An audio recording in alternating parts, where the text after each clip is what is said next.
कल नंदीग्राम में चुनाव अच्छा होगा, कोई दिक्कत नहीं, चुनाव अच्छा होगा।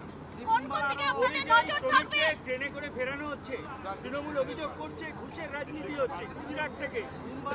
এটা অপমান করছেন। মমতা ব্যানার্জি কাজ দিতে পারেননি বলে 1 কোটি যুবক বাইরের রাজ্যে থাকেন, তারা টিকিট কেটে এসেছেন।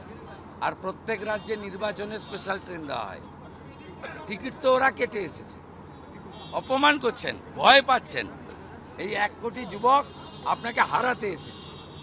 আপনি এদেরকে বৃদ্ধ বাবা মা, স্ত্রী পুত্র কন্যাকে ছেড়ে বাইরের রাজ্যে থাকতে বাধ্য করেছেন, বাইরের রাজ্যে থাকতে বাধ্য করেছেন, ফ্লাইওভারের নিচে থাকতে বাধ্য করেছেন, ক্ষমার অযোগ্য অপরাধ করেছেন।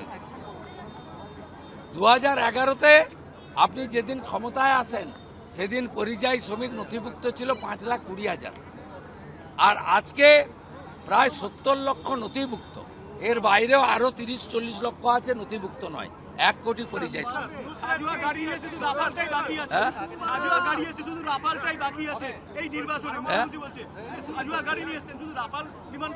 ভয় পাচ্ছেন কেন? উনি তো সর্বশক্তিমান, রাফাল কেউ রুখে দেবেন? ভয় পাচ্ছেন কেন? এত ভয় কেন?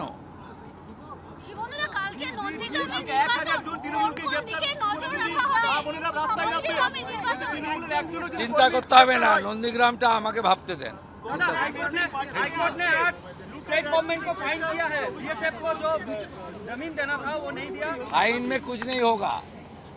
लैंड सेक्रेटरी या चीफ सेक्रेटरी को अरेस्ट करना चाहिए था। ভোটে জিতলে টাটাকে কি নিয়ে আসবে না? অবভিয়াসলি টাটা সহ সমস্ত বিগ ইনভেস্টার পশ্চিমবঙ্গে আসবে। সমস্ত রকম উড়িষ্যার মতো, মহারাষ্ট্রের মতো, গুজরাটের মতো আমরা সুযোগ দেব। এখানে রেভিনিউ বাড়বে, জিএসটি বাড়বে, পরিকাঠামো তৈরি হবে, অনুসারী শিল্প হবে, আর সব যুবকরা যুবতীরা হাতে কাজ পাবে। ईवीएम हैक करके आप लोग वोट पे जीतेंगे।